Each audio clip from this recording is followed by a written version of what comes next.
ठीक है, तो अभी हम लोग है ना इन्वेंट्री वाला जो पार्ट है इसके एमसीक्यूज करेंगे। इन्वेंट्री मैनेजमेंट, तो पहले प्रैक्टिकल वाला एमसीक्यूज कराता हूं मैं।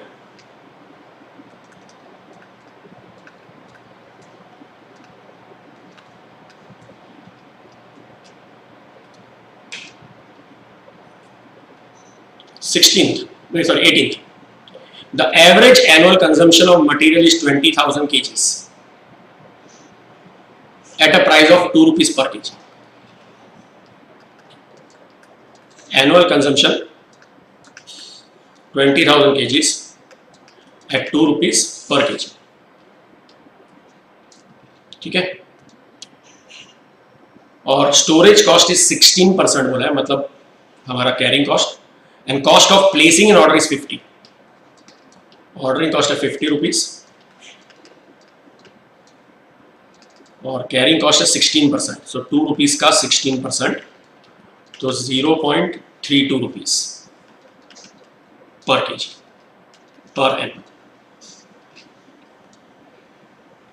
What is the time gap between two orders, ये पूछा है। तो दो ऑर्डर्स के बीच में कितना टाइम गैप होगा, तो पहले तो ईओक्यू निकालेंगे हम लोग। 2 into 20,000 into 50 rupees divide by 0.32,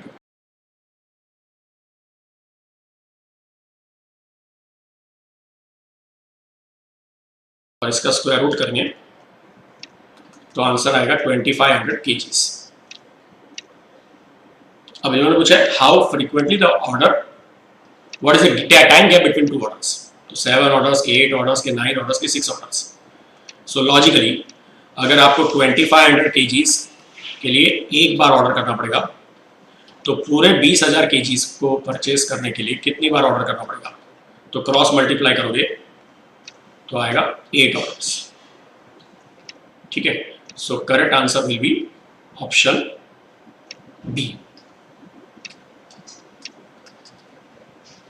ये नोट डाउन कर लो।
फिर 19th वाला,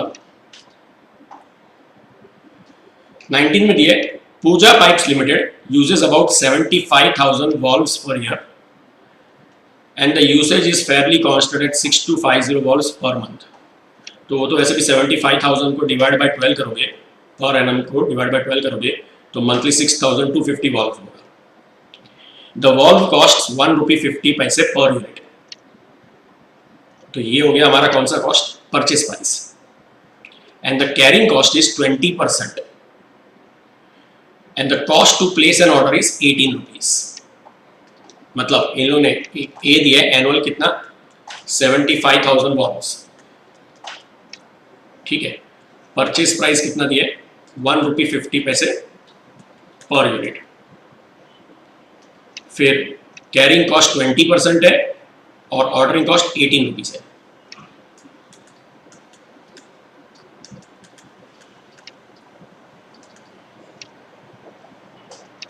कैरिंग कॉस्ट 20% है, सो 20% किसका होगा, परचेस प्राइस का।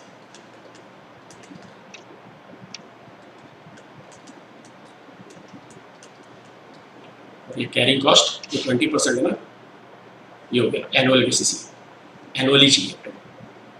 अगेन फ्रीक्वेंसी ऑफ ऑर्डर्स पूछा है, 25 ऑर्डर्स पर ईयर के 52 के 20 के 50, तो सेम ऐसे ही करना पड़ेगा,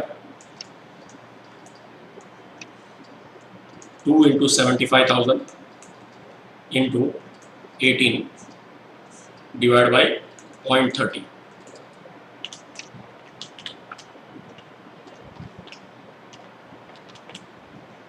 फिर उसका स्क्वायर रूट 3000 यूनिट्स। तो 3000 यूनिट्स के लिए आपको एक बार ऑर्डर करना पड़ेगा, तो पूरे साल का 75,000 यूनिट्स के लिए कितना ऑर्डर करना पड़ेगा, सो 25 orders. So correct answer will B ए।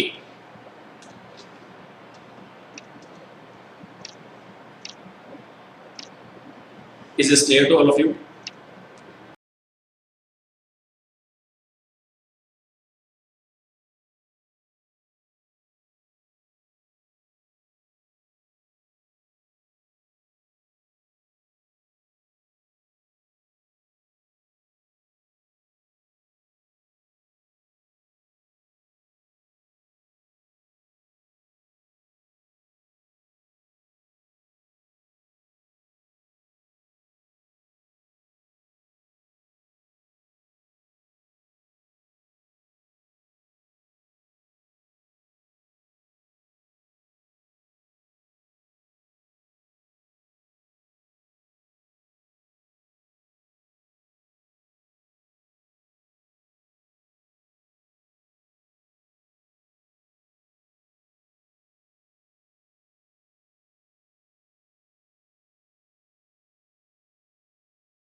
अभी जो इसी में आगे जो थियोरेटिकल एमसीक्यूज है, क्योंकि प्रैक्टिकल एमसीक्यू में तो वही ईओक्यू वाला पार्ट है, तो काफ़ी सम्स कर लिया हमने।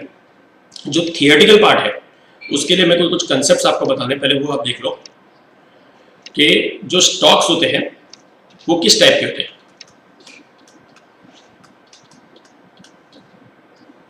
Type of stocks, fast moving, एक होता है स्लो मूविंग,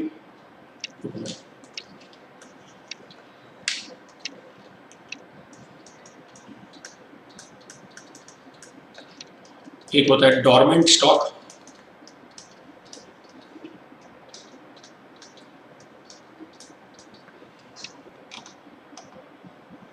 और एक होता है आपका return of stocks, right of किया। क्या होता है इसका मीनिंग? फास्ट मूविंग मतलब जो नॉर्मल हमारे बिजनेस में जो सबसे बेस्ट प्रोडक्ट है, जिसका डिमांड अच्छा होता है और हम लोगों ने बिजनेस उसके लिए किया है, वो रेगुलरली बिकता है पब्लिक के पास, तो that goods which gets sold fast as they are in good demand. ठीक है, तो स्लो मूविंग का मतलब क्या होगा कि that goods which gets sold later, मतलब क्या होता है, स्लो मूविंग है मतलब स्लो सेल होता है उसका, तो विच मूव्स या sells at a slow rate. अब क्यों स्लो रेट पे? Due to reduction in demand, demand उसका कम हो गया है तो अभी स्लो मूविंग है. ठीक है, अब डॉर्मेंट, डॉर्मेंट स्टॉक क्या मतलब है? That stock which is not moving temporarily. Not moving मतलब अभी बिक नहीं रहा है, नॉट मूविंग है not selling, but only temporarily.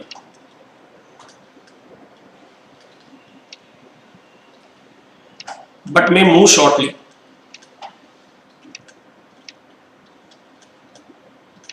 अब इसका बेस्ट एग्जांपल क्या होता है कि जैसे फॉर एग्जांपल कोई ऐसा प्रोडक्ट जिसका अभी डिमांड क्यों नहीं आ रहा है, क्योंकि अभी वो पब्लिक के लिए यूजफुल नहीं है. से फॉर एग्जांपल अम्ब्रेलास, तो अगर विंटर सीजन में जो भी अम्ब्रेला मैन्युफैक्चरिंग कंपनी होगी उसके लिए जो भी अम्ब्रेला का स्टॉक बचा होगा वो फिलहाल तो डॉर्मेंट ही होगा. क्यों? क्योंकि वो टेम्परली तो मूव होगा ही नहीं, फिर जैसे रेनी सीजन आएगा तब वो मूव होने लग जाएगा. तो वो जब तक उनका ऑफ सीजन जैसा है तो उसको उस वक्त डॉर्मेंट स्टॉक बोलते हैं. और लास्ट है रिटर्न ऑफ स्टॉक, मतलब वो ऐसा स्टॉक जो सेल अभी होने वाला ही नहीं है, अभी हो भी नहीं रहा है और आगे भी नहीं हो लग रहा है हमको. क्योंकि क्यों नहीं हो रहा है? शायद वो आउट ऑफ फैशन हो गया है, अभी आउट ऑफ फैशन या आउट ऑफ पब्लिक टेस्ट हो गया है तो पब्लिक खरीदने में इंटरेस्टेड ही नहीं है. अब से फॉर एग्जांपल जैसे मास्क, अभी तो इन थिंग है, फास्ट मूविंग स्टॉक हो गया अभी एट प्रेजेंट, लेकिन समझो अगर कोविड का डर पूरा निकल ही जाता है हमेशा के लिए कि कोविड जैसा कुछ है ही नहीं, नॉर्मल हो गया, जैसे प्री कोविड लाइफ थी वैसी ही होगी, तो mask will suddenly not be in that demand only. तो जो अगर कंपनी ने बहुत ज्यादा स्टॉक बना के रखा है वो बिकेगा ही नहीं, तो उसको क्या बोलते हैं? Return of stock. So which is not, अभी तो बिक रहा है पर आगे नहीं बिकेगा. पर अभी ये रिटर्न ऑफ स्टॉक मतलब क्या है? Will not be able to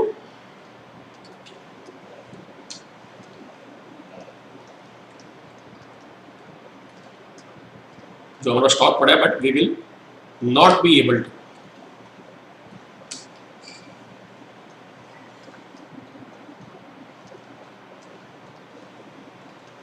in future due to out of fashion, या तो आउट ऑफ फैशन हो गया या डैमेज हो गया है या कोई यूज नहीं है उसका.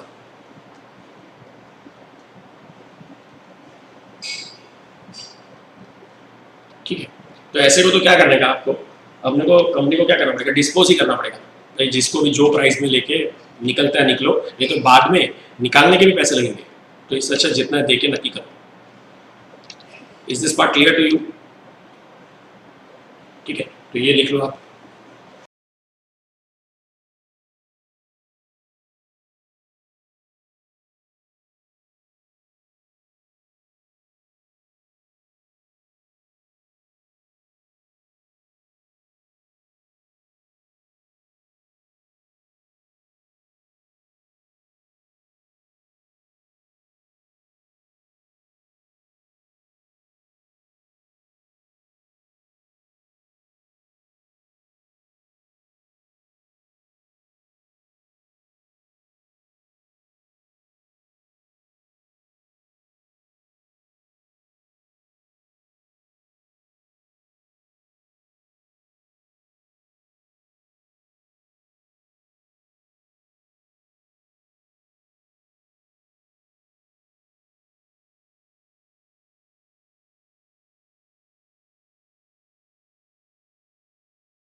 ये सबने लिख लिया होगा, ठीक है।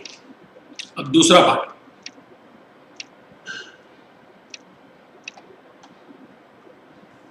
अभी समझो कोई स्टॉक है ना, ये कुछ का इंपॉर्टेंट कंसेप्ट है या उनका मीनिंग समझते हैं अपने।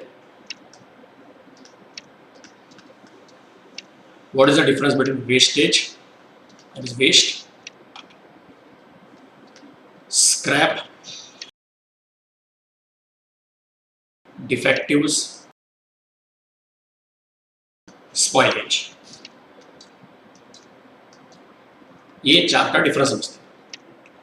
तो वेस्टेज मतलब क्या होता है, जब भी कोई प्रोडक्शन करते हैं तो प्रोडक्शन में है ना, हम लोग अगर 100 यूनिट्स, समझो 100 यूनिट्स रॉ मटेरियल डालते हैं तो 100 यूनिट्स उसका पूरा फिनिश गुड्स नहीं बनता है, कुछ तो वेस्टेज होता ही है।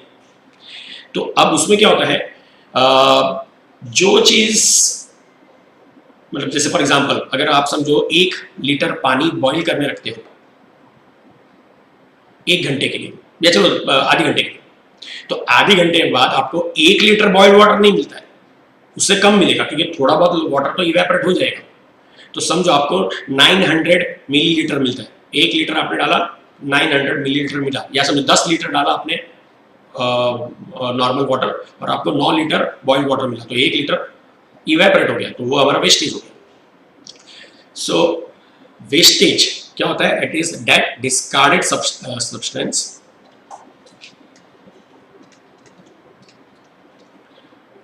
during production having no value, मतलब इसका कोई वैल्यू नहीं है, तो इट मे बी विजिबल और इनविजिबल।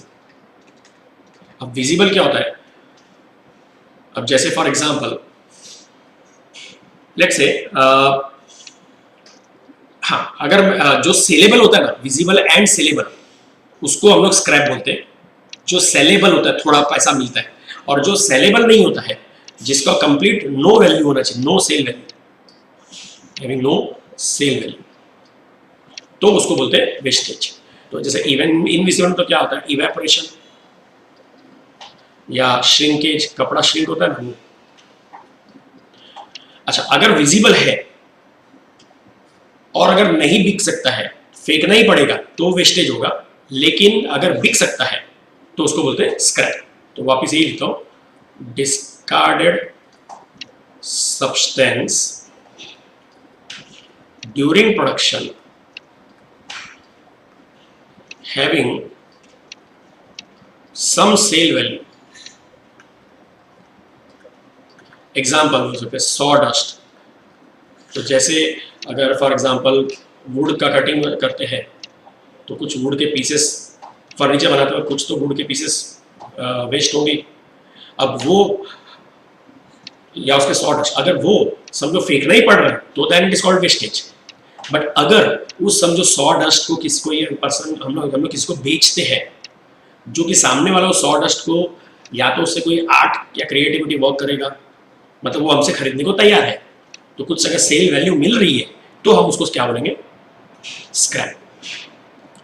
तो इवन पीसेस ऑफ लेदर, समझो अगर लेदर के कुछ हम लोग बना रहे हैं, कुछ भी चीज़ें लेदर का, समझो लेदर सीट्स बन रही है या कुछ भी, तो बचा कुछ लेदर होता है, छोटे छोटे टुकड़े, उनको ज्वाइन करके बैग्स बनती है। हम लोग देखा होगा लेदर बैग्स भी होती है, जिसमें समझो लेदर बैग्स होती है, आपने देखा होगा कभी, इसमें ऐसे ऐसे छोटे छोटे पैचेस होते हैं, मतलब कुछ भी ऐसा पैचेस वाला।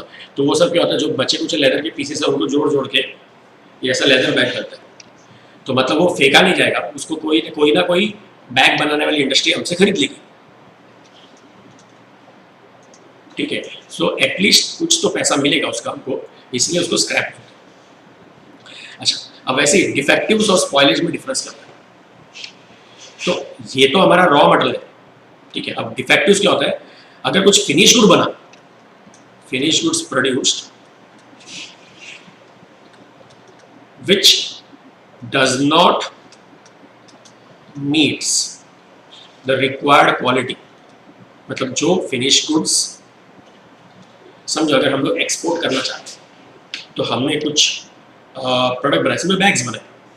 अब बैग्स बनने के बाद मालूम पड़ रहा है कि ना वो जो उनकी इंटरनेशनल क्वालिटी है वैसी नहीं है, ठीक है। तो अब क्या होगा, अगर उस फिनिश गुड्स को कुछ और खर्चा करके, समझो थोड़ा सा और रॉ मटेरियल डाल के या थोड़ा और लेबर कॉस्ट इंकर करके उसको वापस रेक्टिफाई कर सकते हैं, अगर रेक्टिफाई कर सकते हो आप और उसको नॉर्मल अच्छा वापस बना सकते हो तो उसको बोलते हैं डिफेक्टिव। और अगर आप उसको वापस मतलब कितना और थोड़ा सा खर्चा करने के बाद में भी उसको आप नॉर्मल क्वालिटी का नहीं बना सकते हो तो in that case it is called spoilage. तो फिर उसको आपको कम भाव में बेचना ही पड़ेगा। So finished goods produced which does not meet required quality but can be rectified by using additional raw material and labor, ठीक है। तो रेक्टिफाई कर सकते हैं, नॉर्मल बना सकते हैं, तो उसको डिफेक्टिव बोलेंगे। और इसमें क्या बोलेंगे, फिनिश गुड्स प्रोड्यूस्ड, ठीक है, which same लिख रहा हूं मैं, does not meets required quality and cannot be rectified also.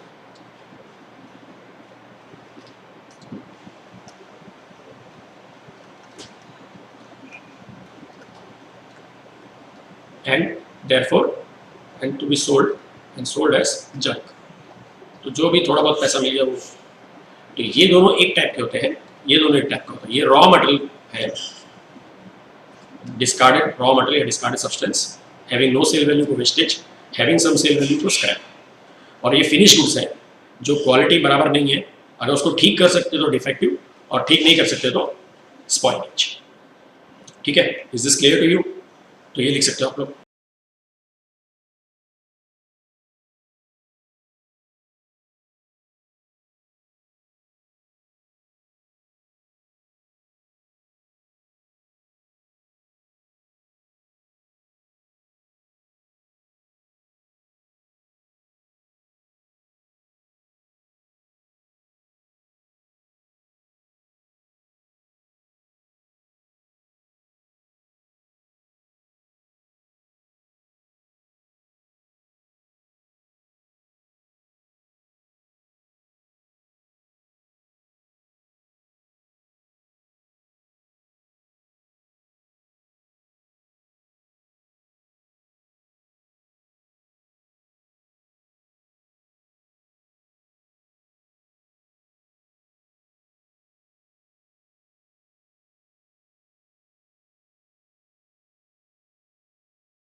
ठीक है, ये आप लोग ने लिख लिया।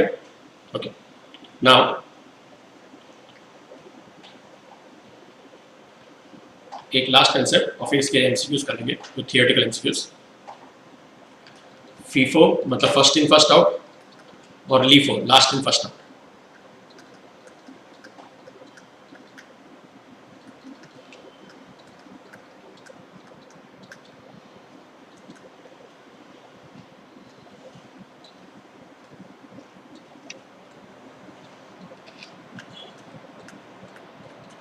इन्फ्लेशन मतलब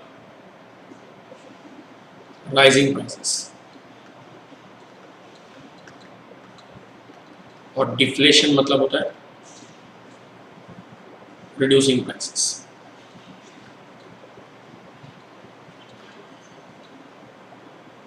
अभी फीफो में क्या होता है, फीफो में क्या होता है कि क्लोजिंग स्टॉक पे क्या फर्क पड़ता है। समझो फॉर एग्जांपल हमने 100 यूनिट्स परचेज किया तो मेरे पास है ना, समझो ओपनिंग स्टॉक है 200 यूनिट्स, जो हमारे पास हमने लास्ट ईयर खरीदा था 8 रुपीज़ के रेट पे। इस साल हमने परचेज किया 100 यूनिट्स 9 के रेट पे, 400 यूनिट्स 10 के रेट पे, 300 यूनिट्स समझो 12 के रेट पे, और 100 यूनिट्स 15 के रेट पे। और इसमें से हमने बेचा, समझो हमने बेचा 700 यूनिट 20 के रेट पे। तो हमारा एक तो क्लोजिंग स्टॉक कितना होगा और प्रॉफिट कितना होगा जीपी अंडर फीफो और लीफो, समझो। सो ट्रेडिंग अकाउंट बना रहा हूं मैं, उससे अपने आप पता चल जाएगा। और ये एज पर फीफो, पहले डेबिट साइड में ओपनिंग स्टॉक आएगा 200 यूनिट्स 8 रुपीज का, मतलब 1600 रुपीज हो गया। परचेज, अभी देखो 100 यूनिट्स 9 रुपीज का खरीदा, मतलब 900 रुपया। 400 यूनिट्स 10 का खरीदा, मतलब 4000 हो गया। 300 यूनिट्स 12 रुपीज में खरीदा, 3600 हो गया।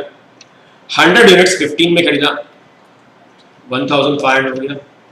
सो 900 प्लस 4000 प्लस 3600 प्लस 1500, तो ये टोटल कितना हो गया हमारा? टोटल परचेज हो गया 10,000 रुपये। क्रेडिट साइड में सेल्स, हमने 700 यूनिट्स बेचा 20 के रेट पे, तो 14,000 हो गया। अभी क्लोजिंग स्टॉक ना, क्लोजिंग स्टॉक अगर फीफो है तो फीफो में कौन सा सेल होगा? पहले जो पहले खरीदा था वही पहले बेचेगा। तो 700 कौन सा भी बिक जाएगा? पहले ये वाला बिकेगा 200, ये 100 यूनिट 300 हो गया, और ये 400, तो टोटल 700 बिक गया। ये वाला 700 बिकेगा, जो पहले आया वही पहले बिकेगा, ठीक है। तो क्लोजिंग स्टॉक कितना बचेगा? ये 400 बचेगा। सो 300 इंटू 12 मतलब 3600 क्लोजिंग स्टॉक बचेगा, और 100 इंटू 1500 बचेगा, मतलब 3600 प्लस 1500, तो कितना बचेगा? 5100, ठीक है। और हमारा प्रॉफिट जीपी कितना आएगा? तो इस अकाउंट को अगर टैली करेंगे तो इधर 19,100, उसमें से ये माइनस हो जाएगा क्या? 1600 और 10,000, तो 7,500 इज अवर प्रॉफिट। ये हो जाएगा as per which method? FIFO. और यही अगर मैं लीफो फॉलो करता हूं,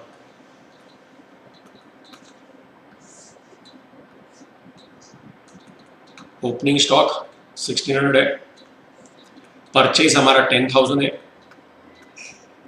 सेल्स 14,000 है। अब क्लोजिंग स्टॉक क्या? तो अभी क्लोजिंग स्टॉक यहां पे कौन सा 700 सेल होगा? तो 700 अभी रिवर्स में जाएंगे, मतलब पहले जो लास्ट में खरीदा था वो पहले बिकेगा। सो इधर से 100 बिक जाएगा, इधर से 300 बिकेगा 400, और इसमें से 300 बिकेगा, इसमें से 300 बिक जाएगा, ये 700 बिकेगा। तो हमारे पास क्लोजिंग स्टॉक कौन सा बचेगा? इसमें से 100 बचेगा, ये 100 और ये 200, तो वही 400 बचेगा। लेकिन कौन सा क्लोजिंग स्टॉक बचेगा? ये 200 यूनिट्स एट 8 रुपीज, मतलब कितना बचा? 1600। ये 100 यूनिट्स एट 9 रुपीज, 900 रुपया, और इसमें से 100 यूनिट्स एट 10 रुपीज, 1000 रुपये। तो ये सबको ऐड करूंगा तो मैं 1600 प्लस 900 प्लस 1000, तो ये आपका हो जाएगा 3500। तो अब इसका टोटल 17,500। तो ग्रॉस प्रॉफिट कितना होगा? 17,500 में से 11,600 माइनस होगा तो 5,900। तो इससे अपने को ये मालूम पड़ता है कि फीफो में ये पहले तो ये क्या है? इन्फ्लेशन है। क्यों इन्फ्लेशन है? देखो, क्योंकि प्राइजेस आर इंक्रीजिंग। पहले 9 पे खरीदा, फिर 10 पे खरीदा, फिर 12 पे खरीदा ये, और फिर 15 पे खरीदा। सो प्राइजेस आर राइजिंग, इसको इन्फ्लेशन बोलते हैं। तो अगर फीफो और लीफो में देखोगे तो क्लोजिंग स्टॉक ज़्यादा किधर है? क्योंकि फीफो में क्या होगा? ये सब पहले वाला बिक जाएगा, सस्ते वाला बिकेगा, महंगा वाला हमारे पास बच जाएगा। So closing stock will be high, और क्लोजिंग स्टॉक हाई होगा तो जीपी भी हाई होगा। तो अगर देखोगे as compare to FIFO and LIFO, closing stock इधर ज्यादा है तो ग्रॉस प्रॉफिट भी इधर ज्यादा है। So in case of rising prices या inflation, closing stock will be high and profit will also be high. और लीफो में क्या होगा? ऑब्वियसली लो, क्लोजिंग स्टॉक कम, प्रॉफिट भी कम। और डिफ्लेशन मतलब रिड्यूसिंग प्राइसेस, तो ये ऑपोजिट होता है इन्फ्लेशन का, तो यहां पर ये लो होगा और ये हाई होगा।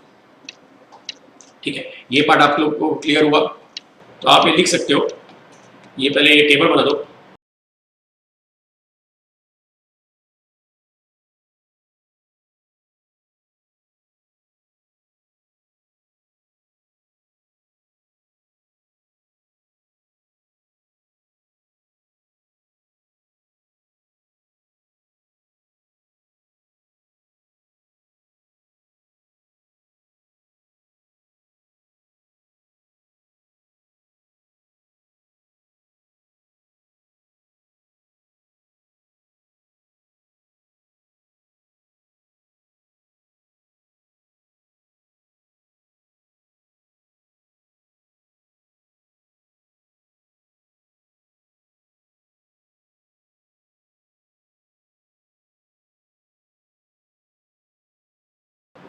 ये टेबल लिख दिया और ये एग्जाम्पल की जरूरत नहीं है, फिर भी अगर आप लोग को लिखना है तो इसका एक स्क्रीनशॉट ले लो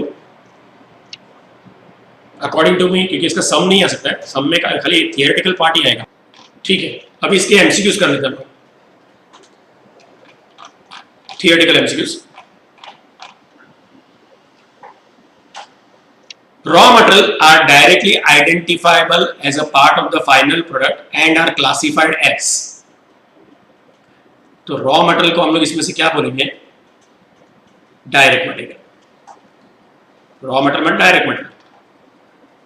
फर्स्ट का answer C. Second, inventory consists of. कोई भी इन्वेंट्री होती है वो टेंजिबल होती है कि इनटेंजिबल होती है? स्टॉक तो हमेशा टेंजिबल ही होता है। सो सेकंड का answer B. Third, which of the following statement is correct in relation to need for proper inventory control? तो ये चार ऑप्शन पढ़ के बताओ कौन सा राइट होगा, मतलब कौन सा स्टेटमेंट राइट है, क्यों हम लोग को प्रॉपर इन्वेंट्री कंट्रोल करना चाहिए।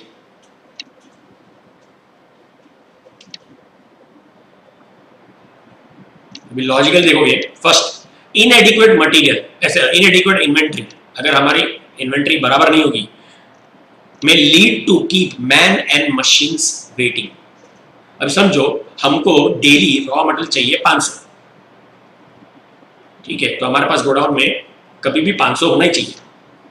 और समझो हमने प्लानिंग कुछ किया नहीं और हमारे पास गोडाउन में सिर्फ 300 ही है, तो इसका मतलब क्या होगा कि हम लोग आज के दिन में सिर्फ 300 को तो यूज कर पाएंगे, बाकी 200 के लिए हमारे पास रॉ मटेरियल होगा नहीं, तो उतना टाइम वेस्ट होगा। So it will lead to man, आदमी लोग भी वेट करेंगे, आइडल बैठे रहेंगे और मशीन्स भी वेट करेंगे।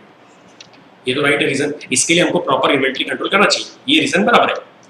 Material do not constitute a significant part of production cost, hence proper planning of inventory is not a big deal. ऐसा नहीं होता, material is in fact one of the major cost of the production, इसलिए planning बराबर करनी जरूरी है। तो ये इनकरेक्ट है B. Funds are not tied up in surplus stores and stocks, funds तो स्टॉक में टाइड अप होते हैं ना, ब्लॉक होता ही है, तो सी भी रॉन्ग है। तो मतलब इसमें से खाली करेक्ट कौन सा है? ए वाला पार्ट। ठीक है, फोर्थ, थर्ड का आंसर ए हो गया। Fourth, inventory is valued at, तो stock is always valued at cost और, ये मालूम है आई इसी में भी क्या होगा, कॉस्ट और market realisable value, net market price, whichever is less. Fifth, मतलब फोर्थ का आंसर सी हो गया। Fifth, inventory held for sale in the ordinary course of business is known as, तो जो इन्वेंट्री हमारे पास रहती है फॉर सेल पर्पस, उसको क्या बोलते हैं हम लोग? हम लोग रॉ मटेरियल नहीं बेचते, हम लोग वर्क इन प्रोग्रेस नहीं बेचते, हम लोग क्या बेचते हैं, क्या चीज हम लोग सेल के लिए रखते हैं? Finish goods. So correct answer is A, fifth का। Sixth, wood used in production of tables and chairs और steel bar used in steel factory are example of what. Table बनाने में वुड क्या होता है? Raw material. स्टील की factory में steel bars क्या होगा? Raw material. तो रॉ मटेरियल मतलब डायरेक्ट। सिक्स्थ का answer B. Seventh, dash are those items which are moving at a slow rate and this may arise due to general depression in demand due to keen competition. Is it dormant के return of के slow moving?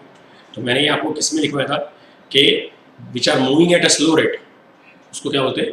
slow moving stock. And dash are those items which are not moving temporarily, अभी move नहीं हो रहा है but their movement is expected shortly. तो जैसे मैंने अम्ब्रेला से इसका एग्जांपल लिया था, तो उसको क्या बोलते हैं हम लोग? Dormant stock. ठीक है। फिर dash represents the unusable loss which can be sold. It is a residue which is a measurable and has a minor value. तो मतलब देखो, it can be sold बोला है, तो पहले तो ये रॉ मटेरियल वाला है। रेसिड्यू मतलब क्या? जो बचा कुचा कटा हो, समझो अगर शर्ट बना रहे या वुड को कटिंग कर रहे, तो जो बचा कुचा पार्ट, और उसको अगर बेच पा रहे हैं कुछ छोटा मोटे अमाउंट में, तो उसको क्या बोलते हैं हम लोग? स्क्रैप। ठीक है। और यहाँ पे डैश आर दोज मटीरियल्स, वापस मटेरियल बोला है, which are so damage in the manufacturing process. नहीं, एक्चुअली में ये मटेरियल वर्ड नहीं होना चाहिए। These are those components which are so damaged in the manufacturing process that they cannot be repaired or reconditioned. तो ये ऐसा आइटम है कि इसको रिपेयर भी नहीं कर सकते, रेक्टिफाई नहीं कर सकते, तो इसको क्या बोलेंगे? स्पॉइलेज। और डैश आर दोज गुड्स और units which can be converted into finished goods by incurring more material and labor expense. मतलब ऐसे गुड्स जिनको फिनिश गुड्स प्रॉपर बनाने में थोड़ा और मटेरियल खर्चा और थोड़ा लेबर खर्चा करना पड़ेगा, मतलब रेक्टिफाई कर सकते हैं हम लोग, तो उसको क्या बोलते हैं हम लोग? डिफेक्टिव। बराबर है। तो 9th का आंसर बी है, 10th का आंसर ए है और 11th का आंसर डी है। ठीक है। अब आगे 12th, dash purchase means the purchase of goods और material such that the delivery immediately precedes their use. मतलब वो जो टेक्निक होती है जिसमें हम लोग है ना रॉ मटेरियल तब इस तरह से खरीदते हैं कि जब भी हमको यूज होने वाला है ना, अगर हम लोग आज यूज करने वाले हैं तो इस हम तरह से खरीदते हैं कि आज ही, आज के जस्ट मतलब खरीदने के यूज करने के जस्ट पहले हमारे गोडाउन में आ जाए। सो पहले से स्टॉक नहीं रखते। हमारा कैलकुलेशन ऐसा चलता है कि समझो हम लोग को डेली 500 यूनिट चाहिए। ठीक है। तो हमारे पास और है ना, हम लोग जब भी ऑर्डर प्लेस करते हैं 3 दिन बाद स्टॉक आता है। तो हम लोग क्या करेंगे?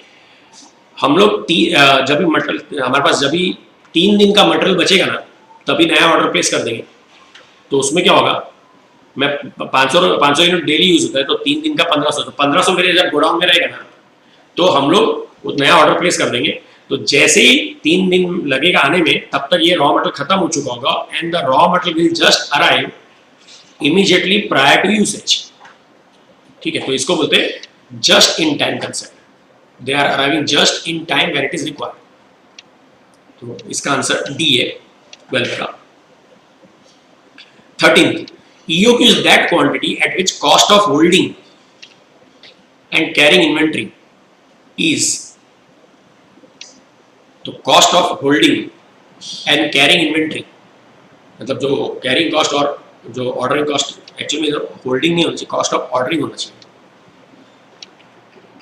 इसको चेंज कर दो। Ordering cost and carrying cost क्या होता है? मैक्सिमम एंड इक्वल होगा कि मिनिमम एंड इक्वल होगा कि मिनिमम एंड अनइक्वल होगा? मिनिमम होना चाहिए, टोटल कॉस्ट मिनिमम ही होना चाहिए, बट ऑर्डरिंग कॉस्ट और कैरिंग कॉस्ट दोनों क्या होता है? इक्वल होता है। तो minimum and equal.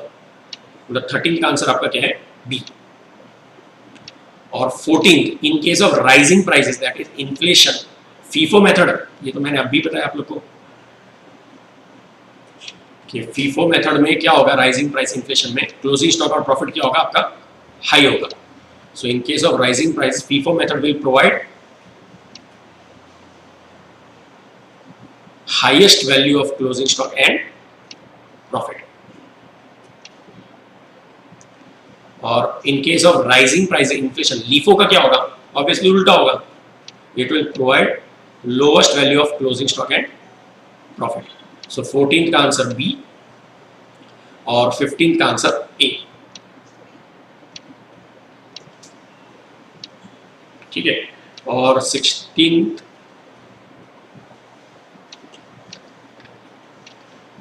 17th 18th 19th ये तो प्रैक्टिकल सम सबने पहले ही कर लिए थे. तो माय मिस्टेक, मैंने 16th और 17th आपको नहीं करवाया. तो MCQ नंबर 16.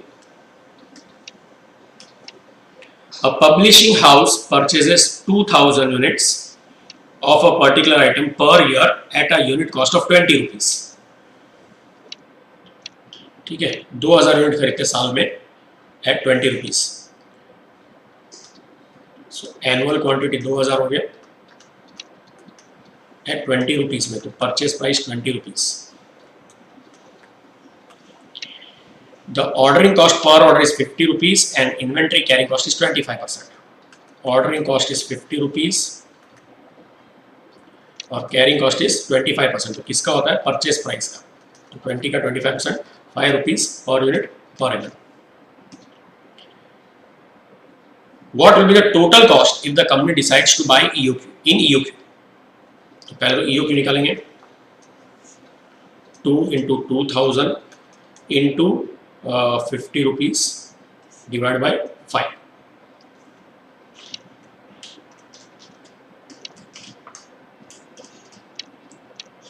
उसका स्क्वायर रूट करेंगे, 200 यूनिट आएगा. अब इस 200 यूनिट के लिए टोटल कॉस्ट पूछा है. सो टोटल कॉस्ट कैसे आएगा?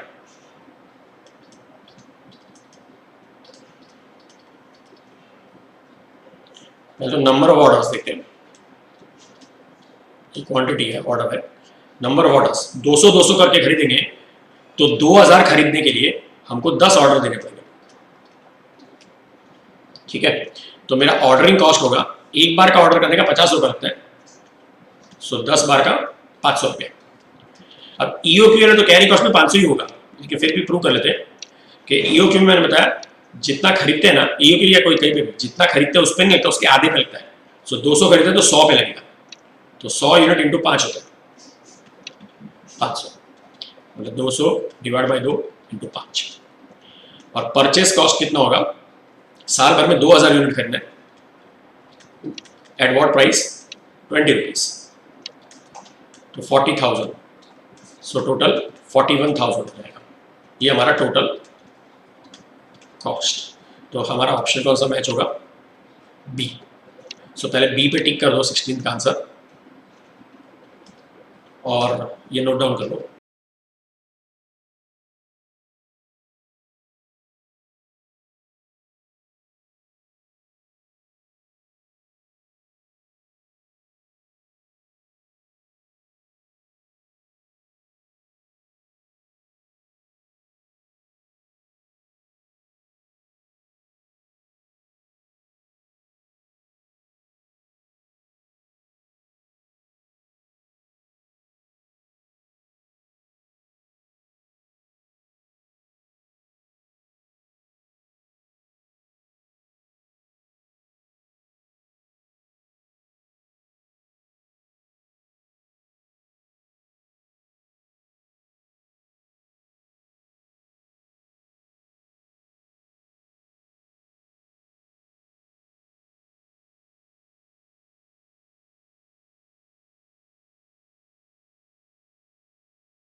ठीक, अभी 17th. परचेज प्राइस पर component is 200 rupees. Cost of order is 100. Purchase price 200 rupees, cost of ordering is 100 rupees.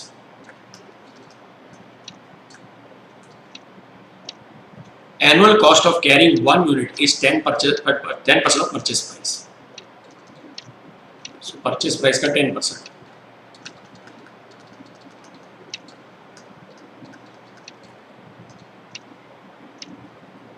And total cost of inventory and ordering is 4000. मतलब इन लोगों ने ऑर्डरिंग कॉस्ट और कैरिंग कॉस्ट का टोटल दिया 4000। तो compute the EOQ, मतलब ये जो टोटल है ना, ये दोनों ऐसा, मतलब ईओक्यू पूछ रहे हैं, समझो मैं ऐसे ही चीज बना रहा हूं, इन दोनों का टोटल ऑर्डरिंग कॉस्ट और कैरिंग कॉस्ट का टोटल कितना हो गया 4000, ये बोला। तो अब ईओक्यू पूछ रहे हैं। अब ईओक्यू हम लोग नॉर्मल फॉर्मूला से क्यों नहीं निकाल सकते, क्योंकि अगर आप देखोगे सम में कहीं पर भी एनुअल रॉ मटेरियल क्वांटिटी नहीं दी है, सो ए नहीं दी है, तो अगर ए ही नहीं होगा तो हम लोग ये फॉर्मूला यूज नहीं कर पाएंगे। तो अभी करना कैसे पड़ेगा, अब देखो ईओक्यू मालूम होता ना तो मेरे को नंबर ऑफ ऑर्डर आ सकते थे, और नंबर ऑफ ऑर्डर्स आ सकते थे तो मुझे ये मालूम पड़ता था। चलो एटलीस्ट ये तो मालूम पड़ेगा अपने को कि ईओक्यू पे ऑर्डरिंग कॉस्ट और कैरी कॉस्ट इक्वल होता है। तो अगर इक्वल होता है मतलब ये भी 2000 होगा, ये भी 2000 होगा। अब कैरिंग कॉस्ट क्या होता है, it is Q divide by 2 into C. जितना भी क्वांटिटी परचेस करते हैं इधर, ये क्यू इसका हाफ पे होता है, तो क्यू डिवाइड बाई 2 इंटू सी। ये हमारा 2000 रुपये है, क्वांटिटी नहीं मालूम, डिवाइड बाई 2 इंटू सी कितना है 20 रुपये। सो ये 10 हो गया, ये 10 इधर आएगा तो डिवाइड हो जाएगा, तो therefore Q is equal to 200 units. तो Q मतलब EOQ अपना 200 यूनिट हो गया। तो 200 यूनिट मतलब A is the right answer, 17 का आंसर A। ठीक है, तो ये लिख दो आप।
ये नोट डाउन कर लिया आपने।